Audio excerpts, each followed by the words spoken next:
చాలా మంది సింపుల్గా నరకానికి వెళ్తామంటే ఏమంటారు తెలుసా? పర్లేదులేండి, వెళ్తాం. ఏంటంట అంటాడు. మారయ్యా చర్చికి రా అంటే వాడి పొగరు ఎలా ఉంటుందంటే వెళ్తాం నరకానికి. ఏంటి అయితే ఏంటి, నువ్వు ఒక్కడ వెళ్ళు పరలోకానికి. అలానే వాళ్ళకి నేను మాట చెప్తాను. మీ ఇంట్లో స్టవ్ ఉంటుంది కదా, వెళ్ళండి వంటగదిలోకి ఒకసారి వెళ్ళి స్టవ్ వెలిగించి మీ చెయ్యి ఒక 5 నిమిషాలు ఆ మంటలో ఉంచండి. ఆ తర్వాత చెప్పండి వెళ్తాం నరకానికి అని. ఒక్క నిమిషం కూడా ఉంచలేడు. ఒక్క నిమిషం కాదు కదా, 10 సెకండ్లు కూడా ఉంచలేడు. 10 సెకండ్లు కాదు కదా, ఒక్క సెకండ్ కూడా ఉంచలేడు. బాధ తెలిసిందా? అక్కడికి వెళితే దీనికంటే కొన్ని కోట్ల రెట్ల బాధ, అగ్ని జ్వాలల్లో కేకలు. ఆ భయంకరమైన లోకంలో యుగ యుగాలు కాలిపోతుంటే నా అన్నవాళ్ళు లేక, చుక్క నీళ్ళిచ్చేవాళ్ళు లేక ఎవరు పట్టించుకోరు. మీ ఇష్టాలు నెరవేర్చుకోవడం ఆపేయండి. ఈ శరీరం కోరిందల్లా చేయడం మానేయండి. లేకపోతే ఈ చివరికి కట్టే మిమ్మల్ని ఏం చేస్తుంది చెల్తా?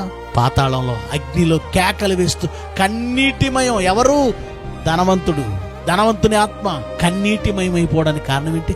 అతని కట్టె 60 ఏళ్ళు 70 ఏళ్ళు అతనితో ఉంది. 60 ఏళ్ళు 70 ఏళ్ళు అతనితో ఉన్న కట్టె అతనికి శాశ్వతంగా ఏం మిగిల్చింది? కన్నీరు.